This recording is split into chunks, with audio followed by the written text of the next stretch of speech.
Den hairiba leibak asida ningthau Maharani haiduna khaidoktuna palami. Maharani Sizagi machanupi ani khaktamak yaurami. Machanupi ahalgi mamingna Ireima haina kaurami aduga ani subina henthoi haina kaurami. Ireima mahakna hek poglakpadagi wangang bangamlamde.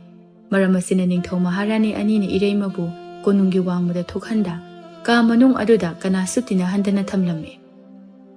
Machanupi henthoi busu yamna luna chana tauduna. Chaningbata chahan, setningbata sethan, chaningbo mafam khudingda chathan, yamna kena mongna lehellam. Henthoi mapa ningthau mama Maharani da ningai taurami. Ima, ai horendi koiba chatlugeba. Siza machanupi da nungsina yengduna. Henthoi, nangbu koiba langba chatpase khara lepone, matamna sukyamna phatra kansida. Henthoi machindu sugatuna. Ima, kanana engonda kaidau ngamdoino, aidi chatni harisini. Amukso mapaning thaudawan sinduna. Pabong, ay chatke ko. Chatke bako. Ningthau Lurel, machanupi da nungsina yengduna. Chalo, ipana yay. Ichadabu kanana kari tawba ngamdoino. Henthoi so mama mapana yarakpaduda harauna chatkirami. Ningthau Maharani ani duso machana chatkiba maikai adu yengduna momon nokhauri. Somdana Ireima ka manung aduda nakanda leiriba thongnau maya aduda famduna leire. Ireima hangtoktuna leiriba thongnau adudagi uwa kayana haina humna leiduna jagoi sarigom lenglengduna su chatli. Ireima mitguptana sum yenglambadagi haidokpa sungamda mabukningda asumna khalli. Aisibo asumna sum leiradra. Amuksu tumina ayengba amada yengduna leire tanjaduda henthoisu machegi manakta harau changlai. Iche, aidi ngasisu koiba chatoini. Iche chatningbra. Ireima chatningdi haibagumna makok adu nomlami. Henthoisu machegi ingit adu khangladuna hairai. Adu iche, nangna chatningadi aingonda hairauko aika punna chatseba. Ireima su hairake haibagumna makok adu nomlami. Henthoi macheda yengduna amuksu hairai. Iche, nangi samse yam sangi, yamna su phaze. Aigidi sam yamna tele. Ireima manaw nupida yengduna nokfetta muk taurami. Henthoisu wa makha tarakli. Kariginoba, ichena ka manungdagi sungin hendrise. Ado, aidi konungi wangmada adum lainingi. Konungdadi lainingde. Ireima masu karigi konungi wangmada thokninglibani. Adubu ma ka manungsida hentokpa ngamda ngasi phawba leirakli. Ningsinglai, chahi kharagi mamangi wari. Ireimana chahi 8 muk surakpa matamni. Ireima harau-harauna manaunupi henthoibu laknaduna chen-duna sanari. Konung aduso mi khara khajik tilami. Machil manaw anina sanari ngaida leiramliba atopa leibaki ningthau chawbana ningthau Maharani anida onsinduna asumna hanglai. Iningthau Maharani nachanupi ahaldu natrane sise. Masi haiduna makhutuna haifet thilami. Ireimana leiriba adomda. Ningthau Lurel so harau adoma khumlai. Mane ichanupi ahalni. Ningthau chawbudusu karemna boy kaiboy hairai. Asinatro marol thokte hairise. Nate na khoyanibu mingoda kari pap chingadaba thabaka tawrurage. Nachanupi na marol thoktabi mafangnisiba. Ningthau chawbugi wahaiduda ningthau Maharani anido mamit adu ngangsile ikaibagi. Ningthau Lurel de sawningba midyeng amaga loinana ningthau chawbuda yenglai. Ningthau chawba aduso ningthau Lurel ge asawba midyeng aduda tumina laikre. Asumna pungsu thengjilakpana lakliba mising ado konungdagi hanakhirami. Maharani Siza machanupi Ireimagi manakta yamna thuna changlaktuna sauna hairai. Irei, yam thuna sidala. Ireima angang oirabasu mamagi maithongda tariba asawbagi mamidu ubada kina mamagi manakta changsilli. Siza su machanupigi khudang adu ta paiduna soro chingduna ahangba ka amada pushilai. Ireimadi anganga oibaga mamana makhudang paiduna chinglaga purakpana makhudang adusu ngangsangang mamita aduna leire. Siza sauna machada yengduna hairai. Karigi nangi kadagi mapan thoraibano. Nangasi nangi kadagi hendorakpana namana pa aikhoina ngasidi miya mamangda ikaiba nangli. Ireima kizana mamada yengba phongamda tumina nonthaduna leire. Siza su makha tarakle. Nangbu aigi icha oina phangjaba aigi laibak thibani. Nang leirambana ngasidi ningthau Maharani anigi macha ahalse Lonthoktabi ni haina lebak asina khangnari. ꯑꯩꯈꯣꯏ ꯀꯌꯥꯝ ꯏꯀꯥꯏꯔꯝꯒꯅꯤ ꯉꯁꯤꯗꯒꯤ ꯅꯪ ꯀꯣꯅꯨꯡꯒꯤ ꯋꯥꯡꯃꯗ ꯊꯣꯛꯄꯁꯨ ꯌꯥꯔꯣꯏ ꯑꯗꯨꯒ ꯀꯣꯅꯨꯡ ꯃꯅꯨꯡ ꯑꯁꯤꯗꯁꯨ ꯆꯠꯇꯨꯅ ꯁꯥꯟꯅꯕ ꯌꯥꯔꯣꯏ ꯅꯪꯗꯤ ꯀꯥ ꯃꯅꯨꯡ ꯑꯁꯤꯗ ꯑꯗꯨꯃꯛ ꯂꯦꯡꯗꯅ ꯂꯩꯒꯗꯕꯅꯤ ꯑꯩꯅ ꯍꯥꯏꯕ ꯋꯥꯗ ꯅꯪꯅ ꯊꯧꯑꯣꯏꯗ꯭ꯔꯕꯗꯤ ꯑꯩꯅ ꯀꯩꯗꯧꯔꯛꯀꯦ ꯌꯦꯡꯉꯨ ꯑꯁꯤ ꯍꯥꯏꯗꯨꯅ ꯃꯍꯥꯔꯥꯅꯤ ꯁꯤꯖꯗꯨ ꯁꯥꯎꯅ ꯊꯣꯛꯈꯤꯔꯝꯃꯤ ꯏꯔꯩꯃ ꯑꯉꯥꯡ ꯑꯣꯏꯖꯔꯕꯁꯨ ꯃꯃꯥꯅ ꯍꯥꯏꯔꯝꯂꯤꯕ ꯄꯨꯝꯕ ꯒ꯭ꯌꯥꯟ ꯇꯥꯏ ꯃꯃꯥꯕꯨ ꯌꯥꯝꯅꯁꯨ ꯀꯤꯔꯝꯃꯤ ꯅꯨꯃꯤꯠ ꯑꯗꯨꯗꯒꯤ ꯍꯧꯅ ꯏꯔꯩꯃ ꯃꯥꯒꯤ ꯀꯥꯗꯒꯤ ꯍꯦꯟꯗꯣꯛꯂꯝꯗꯦ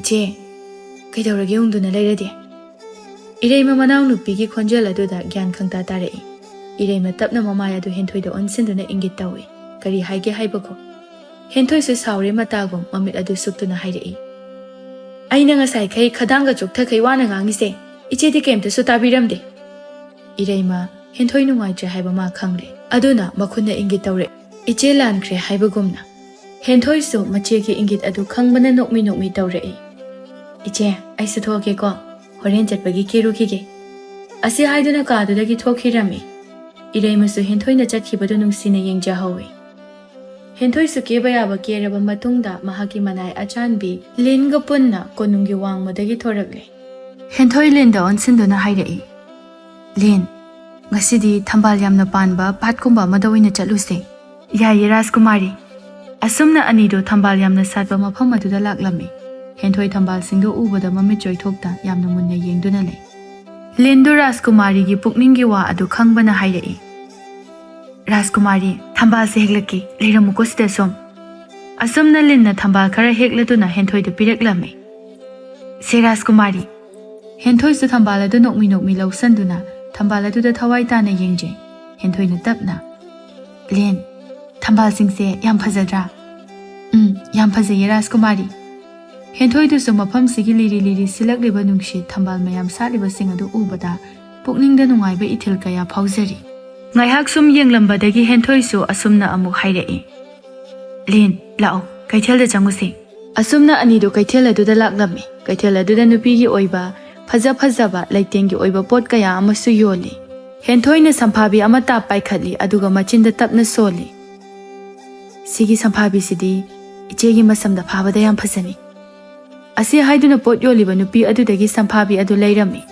ꯍꯦꯟꯊꯣꯏꯁꯨ ꯃꯝꯂꯤ ꯇꯧꯔꯛꯄꯗꯨꯗ ꯀꯣꯅꯨꯡꯗ ꯍꯜꯂꯛꯂꯝꯃꯤ ꯍꯦꯟꯊꯣꯏ ꯃꯥꯅ ꯃꯆꯦꯒꯤꯅꯤ ꯍꯥꯏꯅ ꯂꯩꯔꯛꯄ ꯁꯝꯐꯥꯕꯤ ꯑꯗꯨ ꯄꯥꯏꯗꯨꯅ ꯏꯔꯩꯃꯒꯤ ꯃꯅꯥꯛꯇ ꯂꯥꯛꯂꯝꯃꯤ ꯏꯔꯩꯃꯁꯨ ꯍꯥꯟꯅꯒꯤ ꯃꯇꯧꯒꯨꯝ ꯊꯣꯡꯅꯥꯎ ꯃꯌꯥ ꯑꯗꯨꯗ ꯐꯝꯗꯨꯅ ꯂꯩꯔꯝꯃꯤ ꯍꯦꯟꯊꯣꯏ ꯍꯔꯥꯎꯅ ꯇꯨꯡꯗꯒꯤ ꯃꯆꯦꯒꯤ ꯂꯦꯡꯖꯨꯝꯗ ꯀꯣꯟꯗꯨꯅ ꯍꯥꯏꯔꯛꯏ ꯏꯆꯦ ꯏꯔꯩꯃꯁꯨ ꯃꯅꯥꯎꯅꯨꯄꯤꯒꯤ ꯈꯣꯟꯖꯦꯜ ꯇꯥꯕꯗ ꯅꯣꯛꯃꯤ ꯑꯣꯟꯊꯣꯔꯛꯏ ꯍꯦꯟꯊꯣꯏ ꯃꯆꯦꯗ ꯃꯃꯥꯏ ꯄꯨꯂꯞ ꯂꯩꯁꯤꯟꯗꯨꯅ ꯃꯈꯨꯠꯇ ꯄꯥꯏꯔꯛꯄ ꯁꯝꯐꯥꯕꯤ ꯑꯗꯨꯕꯨ ꯏꯔꯩꯃꯗ ꯄꯤꯔꯛꯏ ꯏꯆꯦ ꯁꯦ ꯅꯪꯒꯤꯅꯤ ꯑꯩꯅ ꯉꯁꯥꯏ ꯂꯩꯔꯛꯄꯅꯤ ꯏꯆꯦꯒꯤ ꯁꯝꯗ ꯐꯥꯕ ꯌꯥꯝ ꯐꯖꯅꯤ ꯑꯁꯤ ꯍꯥꯏꯗꯨꯅ ꯏꯔꯩꯃꯗ ꯄꯤꯔꯛꯏ ꯏꯔꯩꯃꯁꯨ ꯍꯔꯥꯎꯅ ꯁꯝꯐꯥꯕꯤꯗꯨ ꯂꯧꯁꯤꯜꯂꯤ ꯍꯦꯟꯊꯣꯏ ꯃꯆꯦꯒꯤ ꯃꯈꯖꯥꯏ ꯑꯗꯨꯗ ꯃꯈꯨꯠꯅ ꯍꯥꯏꯐꯦꯠ ꯁꯤꯛꯑꯝꯗꯨꯅ ꯍꯥꯏꯔꯛꯏ ꯏꯆꯦ ꯑꯗꯨꯗꯤ ꯑꯩꯁꯨ ꯆꯠꯂꯒꯦꯀꯣ ꯋꯥꯔꯦ ꯉꯥꯛꯇ ꯄꯣꯊꯥꯔꯨꯈꯤꯒꯦ ꯏꯔꯩꯃ ꯃꯀꯣꯛ ꯑꯗꯨ ꯇꯞꯅ ꯅꯣꯝꯂꯝꯃꯤ ꯆꯠꯂꯣ ꯍꯥꯏꯕꯒꯨꯝꯅ ꯑꯁꯨꯝꯅ ꯍꯦꯟꯊꯣꯏ ꯊꯣꯛꯈꯤꯕꯒ ꯏꯔꯩꯃ ꯁꯝꯐꯥꯕꯤ ꯑꯗꯨꯗ ꯃꯨꯟꯅ ꯃꯤꯠꯀꯨꯞꯇ ꯌꯦꯡꯂꯝꯃꯤ ꯃꯄꯤ ꯏꯔꯥꯁꯨ ꯆꯦꯜꯂꯛꯂꯝꯃꯤ ꯋꯥꯈꯜꯗꯁꯨ ꯑꯁꯨꯝꯅ ꯈꯟꯖꯔꯤ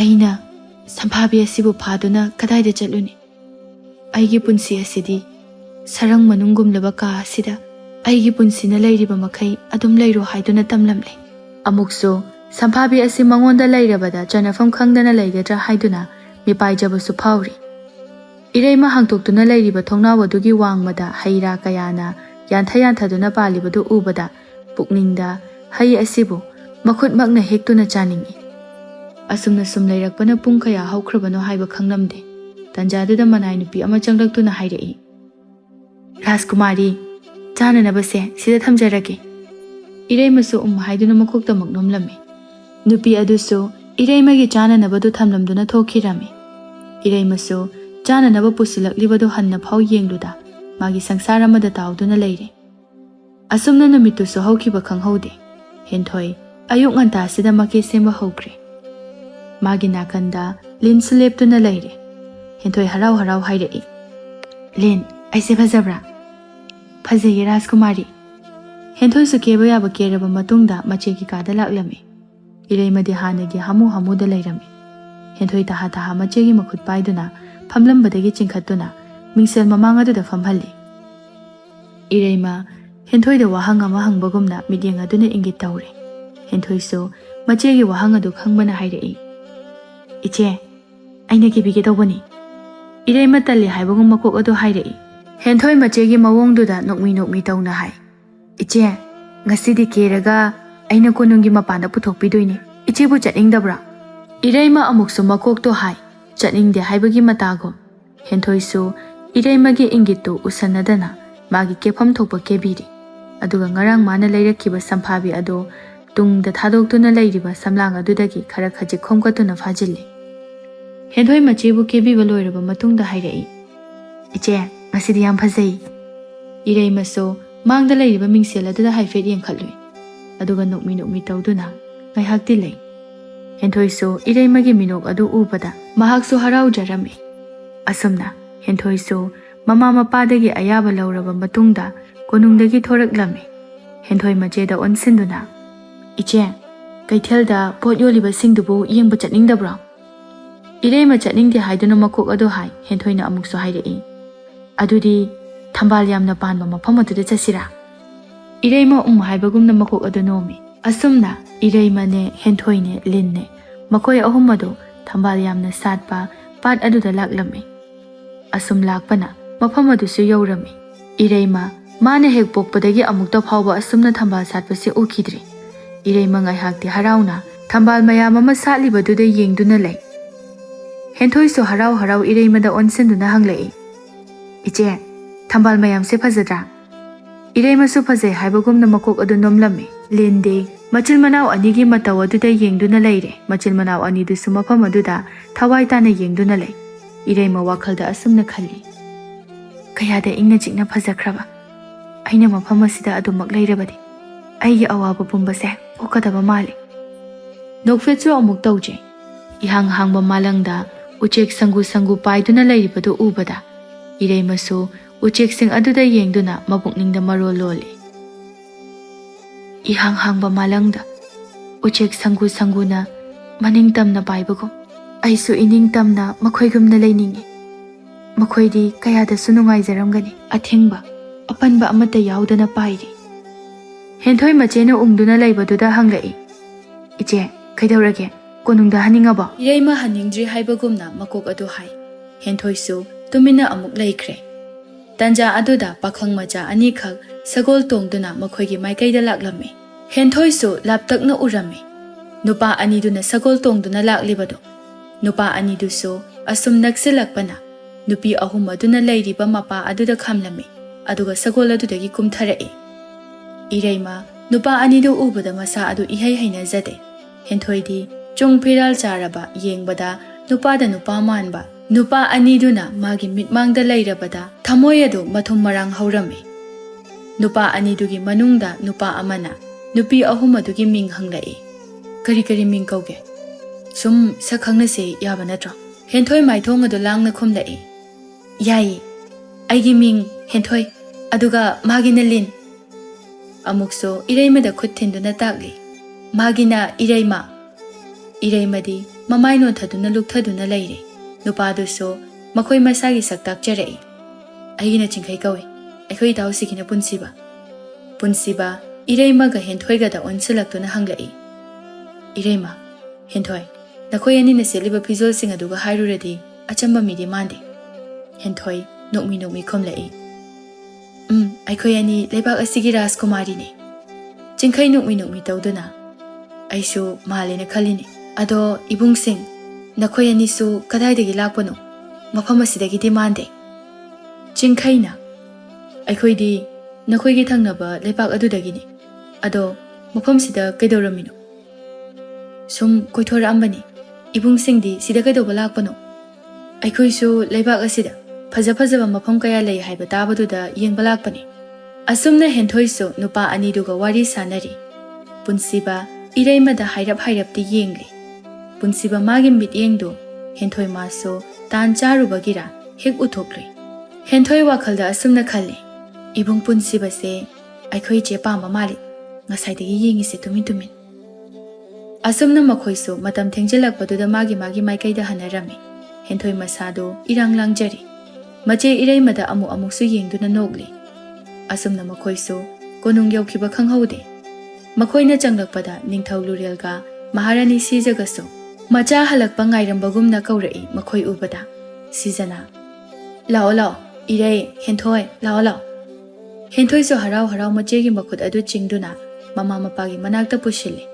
Irei mamatam kuirabagi matungda Mama mapa uzarabada mathamoi aduda yamna harauba phaurami aduga amuksu mabukning nungsirami Lurelga Sijagadi matam kuina inak nakna leirabaso Machanupi Irei mabu udaba chahi kaya kaya haukre adubu ngasidi ujarabada mathamoida chaina kaya phaurai Karigi Machanupi Irei mabu miraiduna asukkuiba chahi asi thamlubano haiduna Lurel so adungai Sija so adumangai Machanupi Irei mabu munna yengai Irei madi ikaina mamaidu nonthaduna leire Ningthau Lurel nungsina Machanupi Irei mabu kaurai Irei Ipagi Irei ma Mamai nongkhatpa sungamda lukthaduna adumak leirami Sija so machabu kaurai Irei Ichabu imada yang waraurabro Irei matumina lukthaduna mapi tup tup taduna leire Sija so makha tarakli Ima su khangi Ichana aikhoida yamna warauramgani haiba Irei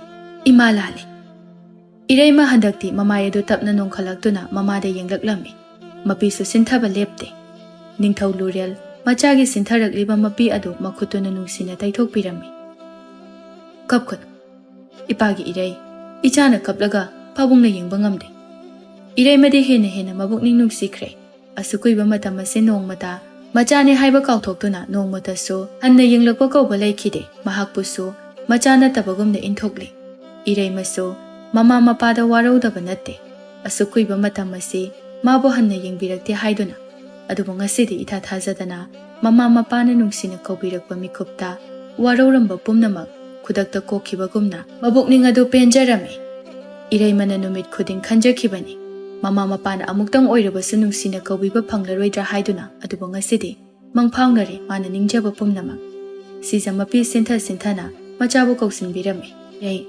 kapkanu nangna kapase ima yengba ngamde Irei maso mamagi mathanungdagi thoklaktuna Mamagi sinthariba mapi adu taithokpiri Ima nangsu kapkano haibagi matawgumna Sija machagi mataw adu khangbana hairai Kapparoi maisu kapparoi Ichasu kappayadi Ngasaidagi kumhai yengliba henthoi mapi ira chena hairai Khara kapna launaradi yareda Ngasaidagi kumhai yengliba ai wari Lurel so machanupigi mateng pangsilai Khara hayo namaga na chegada Makhoi ani kappada waramani Aduni pabong Asumna makhoi so harau ngasidi wari sanarami Irei maso ngasigi mikub ase matam kaubi mana puduna chakhiba pamdre adumak lengdana lehaningi Numit adu so haukiba khanghaude mathangi ayuk anganbani Irei ma ngasidi nahankhagi matawgum nungsuk nungjana na leiramde ngasidi karibu ningsinglakpuno khangde ningsel mamang aduda famduna samchet adu tabli hatli amuk so nokfet tawri Tanjaduda henthoi so mache Irei magi kada changlai Iche losinba loidribo Irei matapna makok adu nomi loire haibagumna machil manaw ani du su loisan loiraduna konungi handakta sagata ngairiba lekol adu yengba laklami lakliba du so manai masal amata purakte machil manaw ani du khaktani henthoi mache da onsinduna yamna harauna hanglai Iche mafamse yam phajadra leisu makhal yam sale Irei masu lai saliba sing aduda yengna mangak adu nomi phajai haibagum Henthoi adu angangba adar gulab saliba dugi manakta prap changsen makhut macha aduna ta paiduna heklammi Wa Iche siga adar gulab se yam phajai Irei masu laihau pambi nem tak tongna hauriba adugi manakta changsenduna laihau adu heklammi aduga magi muna sanglaba masam aduda supnatagi sammaru amakhakta lauraduna laihau adu chillammi aduga mathanta laihau aduna sammaru amakhaktada tangjaduna naplaga leiribadu ubada nokfet tawjai henthoi so machegi manakta changsilai makutta so lei makhal pairi Iche lei singse loina phajadra Irei ma manaw nupigi wahai aduda mabukningda tapna sole lei singse yam phajai lei makhal manadabagumna phajabasu amaga manade phajabadi loina phajai Henthoi su amu laihau ama heklami aduga masu Irei magumna masam aduda chillami henthoi macheda onsinduna Iche Mafamse yam ingna chingna phajaiko. Aidi nahankhaisu amufau yenglude. Mafamsigi phajabase. Asumna machin manau ani duso nungsa yakna sagalakpa adudagi u pambi amagi marumda changsenduna famle. Akoibada yengna. Iche, mafamsi yengli khai penba kauba naide. Aduga amukso irang ama yauna hairei. Iche, ngarangi nupa ama punsibado iche da pamba male. Ireima manau nupida mamit adu fat yenglai. Henthoidi majeda onsinduna noksili. Asumna mache manau ani du laiminari harau-harauna. Asum tauna matama su haukiba khanghaude. Ngasidagi hayengdagi mathang asum haujinkibana tha amagi maya haujinkirami. Ireima hanagumna tumin magi kagi thongnau mayada phamduna leiba adu tawkhidre. Asuk tenba matama sida Ireima hanadagi yamna hongle. Henthoisu machebu koiba hek puthokpirami. Nongmagi numidang ama mama mapa makhoi machi manau aniga wari sanari. Ningthau Lurial macha sing aduda onsinduna hairei. Ipagi irei henthoi hayengdi leibak asigi thangnaba ningthau adugi loinabi macha nupa aduga aikhoida punna lakani. Aduna hayengdi khara ngana thoknaro. Henthoi na tapna hoi pabong. Matam su thengle potharuro. Asumna mache manau ani du sumasa masagi kada changna khirami. Asum tauna nongan kibasu khanghaude. Mapa ningthauna haibagi matung inna machil manau ani ado nganna thokna raklami. Chak thongbi sing adu su koi chen aduna insang mathel sing ado langli haunanaba mawongda. Khara masu konungi mafam khudingda upul marik ama phauba pakhanba yaroi haibagum sitok sengtok patawri. Asumna thangnana leiba leipak adugi ningthau su laklami. Ningthau Lurial so manai sing kharaga ningthau nonglenbu oklami. Asumna makhoi su konung manungda punna changminarakle. Ningthau nonglendo magi nupiga magi machaga du masak taglai. Itaw ningthau masina aigi nupi thari. Aduga mana aigi ichanupa punsiba. Ningthau Lurial so magi nupiga macha nupi sing kaushinduna masak taglai. Itaw ningthau mana aigi nupi siza. Aduga macha nupi ahanda makhut thinduna amuk taglai. Aduga magina ichanupi ahal Ireima. Aduga mana ichanupi atombi mamingna henthoi kawi. Asumna makhoi mathang saktak narami. Ningthau nonglen amadi maharani tharikti hana khanglabani.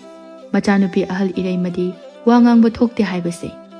Ningthau nonglendi Ireimagi mataw aduda nungsiba phaurami. Aduga maharani tharikti Ireimabu hainaramde. Aduga henthoibudi yamna nungsijarami. Punsiba machil manau anida onsinduna hairei. Ngasisu amuk thengnarina khoi aniga. Henthoi su nokmi tawduna hoi Rajkumar. Punsiba mamit adu suklap tawna. Rajkumar kainaga kaurakonuko hainade mingsum kaunase. Henthoi noklaga aisu hainade. Ado Rajkumar na aikhoidagi chahi khara halomgadaba mali. Ta punsiba ina kaurage yabra. Punsiba noklaga yai. Punsiba Ireimada hairap yengbasu lepte. Punsiba mahag Rajkumar oijarabasu micham dauna icham chamba punsi marel amada hingba pamjaba miyoini. Ngayaki matungda makhoi manai singna awat apa yengladuna chak chaba haurami. Chak chana wari su sanari harau. Asumna chak chaba su loiraduna makhoi ahal masel ama tongana punduna laikre. Aduga punsiba so machil manau ani duga laiminari. Henthoi punsibada onsinduna. Ta punsiba laikolda changuse yam phajabani. Yai changuse. Adu ta punsiba nahangi namanaba ta chingkhaidudi lakdra. Punsiba so mamanaba bu hojikta da ningsinglakle. Ihe aidi kawredana masu kawrke leramo. Asi haiduna punsiba so chingkhai kawbu chatkhirami. Henthoi chingkhai bu lona nungsijarami. Aduba henthoi di chingkhai la etabada wakhal yamna nungaina leire. Kui haude ngaihak leibaga nupa ani du so nupi ani dugi manakta changlai. Asumna makhoi mari so laikola du da laklame. Migi midyeng na yeng khangba henthoi ni aduna henthoi so mache da chirol tawrai. Iche ta chingkhaiga wari amta sanarukhige. Ta punsibaga leminaramo. Ireima manau nupigi khudang adu taphai chatkino haibagi matawgum. Henthoi su tapna kaisu tawroi bai che. Asumna henthoi so chingkhaida wari amata sanasi haiduna kauthokduna thokhirami. Hojik lai horiba haibabu Ireimaga ꯄꯨꯟꯁꯤꯕꯒ ꯈꯛꯇ ꯉꯥꯏꯔꯝꯃꯤ꯫ ꯉꯥꯏꯍꯥꯛꯇꯤ ꯋꯥ ꯉꯥꯡꯅꯗꯦ ꯇꯨꯃꯤꯟ ꯂꯩꯔꯨꯔꯕ ꯃꯇꯨꯡꯗ ꯄꯨꯟꯁꯤꯕꯅ ꯇꯞꯅ ꯋꯥ ꯉꯥꯡꯕ ꯍꯧꯔꯛꯏ꯫ "ꯏꯔꯩꯃ."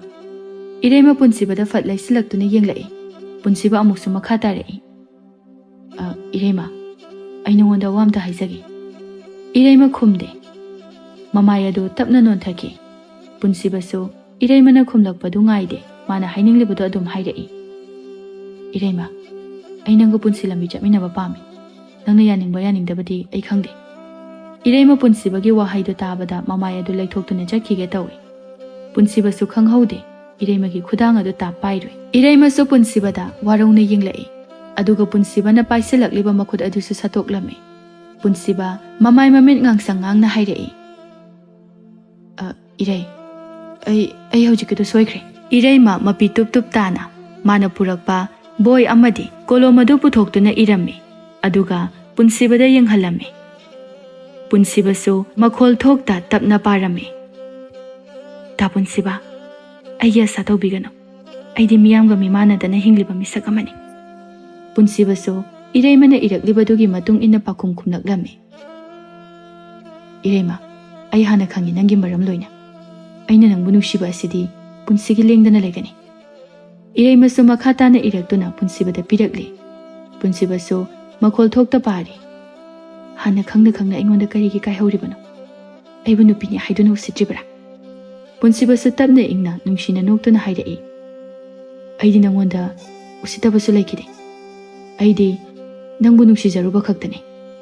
ꯏꯔꯩꯃ ꯃꯃꯤꯠꯇꯨ ꯐꯩꯅ ꯄꯨꯟꯁꯤꯕꯗ ꯌꯦꯡꯂꯝꯃꯤ꯫ ꯄꯨꯟꯁꯤꯕꯁꯨ ꯏꯔꯩꯃꯗ ꯌꯦꯡꯗꯨꯅ ꯅꯣꯛꯁꯤꯜꯂꯛꯂꯝꯃꯤ꯫ ꯇꯟꯖꯥ ꯑꯗꯨꯗ ꯆꯤꯡꯈꯩꯒ ꯍꯦꯟꯊꯣꯏꯒꯁꯨ ꯆꯪꯂꯛꯏ ꯃꯈꯣꯏ ꯑꯅꯤꯒꯤ ꯃꯅꯥꯛꯇ꯫ ꯍꯦꯟꯊꯣꯏꯅ, "ꯋꯥꯔꯤ ꯁꯥꯕꯁꯨ ꯂꯣꯏꯔꯕꯅꯤꯅ ꯍꯟꯅꯅꯕ ꯇꯧꯔꯁꯤ.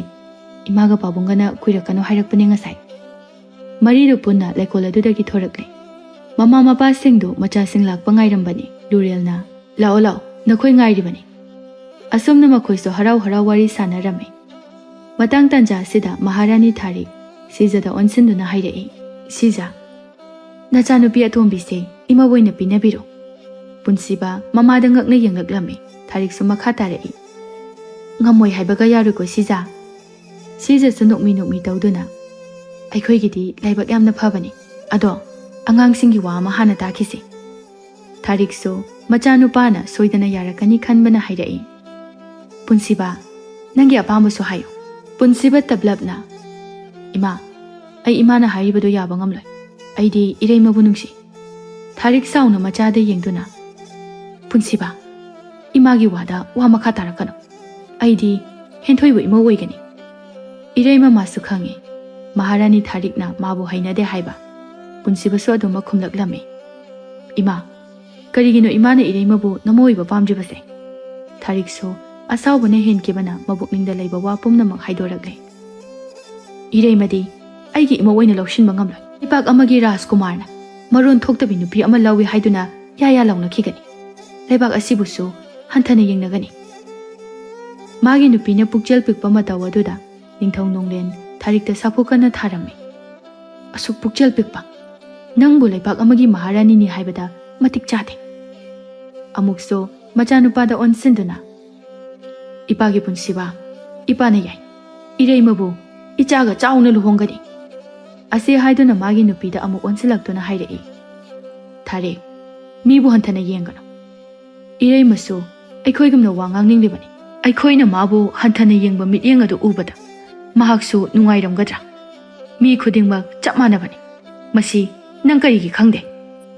ꯊꯥꯔꯤꯛ ꯀꯞꯄꯒ ꯏꯔꯩꯃꯗ ꯍꯥꯏꯖꯔꯛꯏ꯫ "ꯏꯔꯩꯃ, ꯏꯃꯥ ꯂꯥꯜꯂꯤ. ꯏꯆꯥꯕꯨ ꯏꯃꯥꯅ ꯍꯟꯊꯅ ꯈꯜꯂꯨꯔꯤ. ꯏꯃꯥꯕꯨ ꯉꯥꯛꯄꯤꯌꯨ." ꯏꯔꯩꯃꯁꯨ ꯃꯄꯤ ꯏꯔꯥ ꯆꯦꯟꯅ ꯊꯥꯔꯤꯛꯀꯤ ꯃꯄꯤ ꯑꯗꯨ ꯃꯈꯨꯠ ꯑꯗꯨꯅ ꯇꯩꯊꯣꯛꯄꯤꯔꯝꯃꯤ꯫ ꯃꯇꯧ ꯑꯗꯨ ꯎꯕꯗ ꯅꯤꯡꯊꯧ ꯅꯣꯡꯂꯦꯟ ꯑꯗꯨ ꯊꯃꯣꯏꯗ ꯄꯦꯟꯖꯔꯝꯃꯤ꯫ ꯑꯁꯨꯝꯅ ꯑꯍꯜ ꯃꯁꯦꯜꯁꯨ ꯌꯥꯅꯔꯝꯃꯤ꯫ ꯊꯥ ꯈꯔ ꯂꯩꯔꯕ ꯃꯇꯨꯡꯗ ꯏꯔꯩꯃꯒ ꯄꯨꯟꯁꯤꯕꯒꯁꯨ ꯂꯨꯍꯣꯡꯂꯝꯃꯤ꯫ ꯄꯨꯟꯁꯤꯕ ꯏꯔꯩꯃꯗ ꯌꯦꯡꯗꯨꯅ, "ꯏꯔꯩ." ꯏꯔꯩꯃꯁꯨ ꯅꯣꯛꯐꯦꯠꯇꯃꯛ ꯇꯧꯔꯛꯏ꯫ ꯄꯨꯟꯁꯤꯕ ꯏꯔꯩꯃꯗ ꯃꯨꯟꯅ ꯌꯦꯡꯗꯨꯅ ꯃꯍꯥꯛꯁꯨ ꯋꯥ ꯃꯈꯥ ꯇꯥꯔꯛꯏ꯫ "ꯏꯔꯩ, ꯅꯪꯅ ꯑꯩꯒꯤ ꯃꯄꯣꯛ ꯈꯨꯗꯤꯡꯗ ꯂꯣꯟꯊꯣꯛꯇꯕꯤ ꯔꯥꯖꯀꯨꯃꯥꯔꯤ ꯑꯗꯨꯃꯛ ꯑꯣꯏꯕꯤꯌꯨꯀꯣ." ꯏꯔꯩꯃꯁꯨ ꯑꯣꯏꯒꯦ ꯍꯥꯏꯕꯒꯨꯝꯅ ꯃꯀꯣꯛ ꯑꯗꯨ ꯅꯣꯝꯂꯛꯏ꯫ ꯑꯁꯨꯝꯅ ꯃꯈꯣꯏ ꯑꯅꯤ ꯌꯥꯝꯅ ꯅꯨꯡꯉꯥꯏꯅ ꯏꯪꯅ ꯆꯤꯛꯅ ꯑꯋꯥꯠ ꯑꯄꯥ ꯂꯩꯇꯅ ꯄꯥꯟꯈꯤꯔꯝꯃꯤ꯫